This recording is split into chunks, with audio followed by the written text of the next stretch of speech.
Hi, this is Chris Converse, and in this episode, we'll be taking a look at the position property and how this allows us to change the relationship between HTML elements in our page. Now, by default, HTML elements flow in the browser in the same order they appear in the HTML file, and elements flow after and around each other throughout the document. The position property allows us to place elements with pixel-level precision anywhere within the HTML document. Now you can take control over which HTML elements control our positioned elements by assigning positioning properties to that element's parent. So if you'd like to follow along with me, download the exercise files, and let's start by opening the index.html file in a text editor.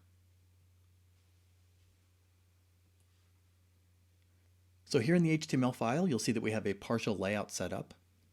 In addition to opening this in a text editor, you can also open index.html up in a browser. My text editor has a built-in preview, so I'll use that. And in the browser, you'll see we have a little bit of content, a few headings, and a promotional area down here. Now the main elements we'll be concerned with will be the article element, the aside element that's inside of the article element, and an image element which is inside of the aside element, which is also inside of the article element. So in our HTML file, if we scroll down, we can see the article element here. Here's our aside. And inside of the aside, which is this blue container here, we have an image pointing to a file called plain.svg, which is this little airplane symbol here with this little swoosh. We have our h3 and a paragraph element, and then down here is an anchor tag. So what we're going to do now is open up the CSS file, and we're going to begin to position this airplane graphic. So let's go back to the exercise files. Let's find styles.css inside of the assets folder. Let's open this in our text editor. Let's scroll down and let's find the rule that I've placed in here called aside space img. So we're going to target that image element that's inside of the aside element. So inside here, let's add a position property. So we'll add position, and then we'll set the value to absolute. Now once we do that, you'll see that the airplane stays in exactly the same position. However, the contents are now flowing up underneath of that airplane graphic. So what's happening here is we have absolute position properties, which removes the natural flow of this element inside of the aside element. So now by default, the positioning properties, the values of where this is being placed, is being picked up from where that content shows up in line, which means the left-hand property and the top property are exactly where they were before. So now we're going to add a top and left property to give this absolute position values. So let's hit a space. Let's type in top, colon, space. We'll set 0 pixels and hit a semicolon. Now as soon as we do that, you'll see that the airplane graphic now will position based on the main body element. What's happening here is each element with absolute positioning will look to its immediate parent to see if its parent element has any positioning properties. If it doesn't, it will then look to that element's parent, and it will follow that pattern all the way through the HTML document until it finds an item with position properties. And if none of our elements have position properties, it'll go all the way up to the body element, which is why we're seeing this at the top. And so before we fix that problem, let's come in here and set our left property as well. So we'll set left to 0 pixels, and now you see that the airplane is positioning to the 0, point of the body element. So now what we're going to do is let's scroll up in the CSS. Let's find our article element. Let's come in here and add a position property of relative. So we'll add position, add relative, then a semicolon.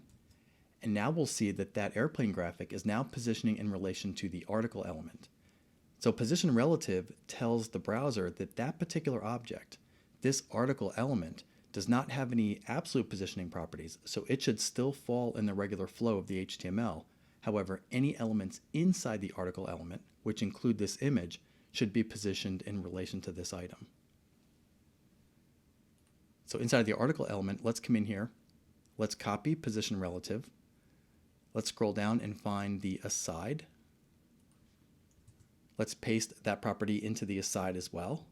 And now we'll see that the image element is now positioning inside of the aside, which is what I want. I want to position the airplane and the link in the lower right in relation to the aside element to sort of create our promo area. So now that this is positioned properly, let's scroll back down. Let's go back into the aside space image and let's change our properties. So I mentioned we have pixel level control. So I want to have the airplane icon positioned outside of the top and left areas of the aside. So let's come in here to the top property. Let's set this to -5 pixels. And now we can see that this item is actually showing up outside of that aside. Now the exact number that I need to align the graphic is -10 pixels. And now let's go over to the left property and set this to -12 pixels. So now the airplane graphic is positioned exactly where I want it. However, the heading 3 is now showing up underneath of this graphic. Now in the HTML, the image tag is showing up before the H3, and typically the browser will stack items in the order that they show up in the HTML. So the H3 should be in front of the airplane graphic. But again, since we gave this absolute position properties, it's not paying attention to the natural flow. So what we can do to fix this is we can come down to the aside space H3, and let's add a position property of relative to this as well. And once we do that, you'll see that this text now shows up over top of that image. And so now let's go style the hyperlink. So let's scroll down a little bit. We have an aside space A, and with these properties here, we're styling this link to look like a button. So after border radius, let's come down here and add position. We'll set the value to absolute. And this time, instead of setting top and left properties, we're going to set bottom and right properties. So let's come in here and set bottom property. We're going to set this to -4 pixels. And then we're going to set a right property to -4 pixels. And so by setting bottom and right, we are now aligning the bottom and right areas of that anchor tag to the bottom and right areas of the aside. So this is how we can pick the registration point for how we're positioning the items.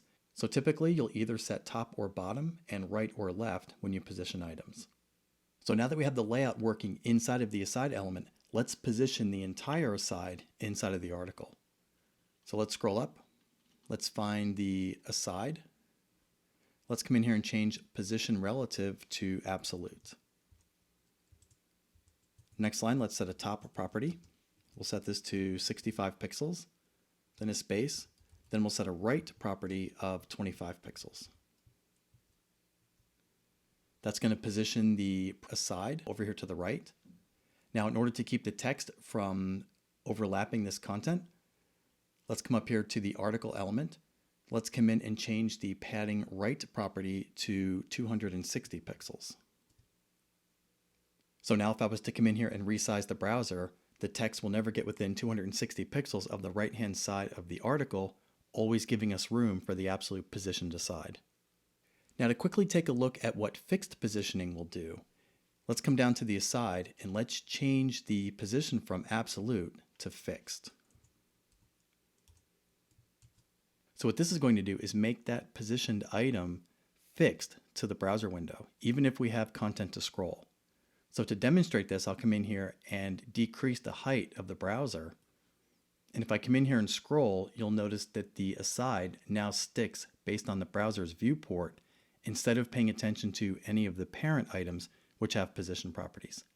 And a lot of times you'll see fixed position being used for things like navigation panels, social media links, advertisements, newsletter signups, and sometimes a web survey.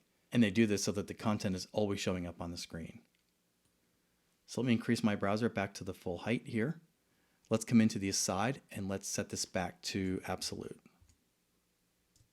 And now to make sure that the layout will work on small screens, let's come down here and add some rules inside of the media query. So at the bottom of the CSS, I set up a media query here with a maximum width of 540 pixels. So let's come in here and reassign a couple properties. So first let's start with our article. So let's add an article selector. Let's come in here and let's set padding right. We're going to set that back to 25 pixels. Let's save. Next line, let's target the aside. We're going to set the position back to relative on the aside, since we won't have room for that to show in sort of a two-column view. And we're going to set the top property back to auto, which means pick up the values from where it would normally fall in an HTML flow. And we'll do the same thing for right. Let's save our work. I'll come over here and size the browser down. And once we get under 540, we can see that the content inside of the article now flows to full width, and the position properties have been removed from the aside. Now, one final property I want to take a look at is position static. What position static does is basically the same thing as assigning no position values. However, if you have an item that already has position values, we need a value to assign to that in order to remove them. And we don't have anything like position auto. Instead, the value is called position static. So for example, if I want to take this anchor link here and no longer have it positioned to the bottom and right, what I could do inside of my media query is come in here and assign a position static to that anchor tag. So let's target the aside space A. Let's come in here and set position to static. And now in the preview, we can see that that element will now flow with the rest of the HTML elements, as if it had no position properties at all. And with that, we've looked at examples of using each of the different positioning properties available to us in CSS. Now, if you'd like to learn more about positioning techniques in conjunction with CSS pseudo elements, check out our course called Creating a Pull Quote with CSS.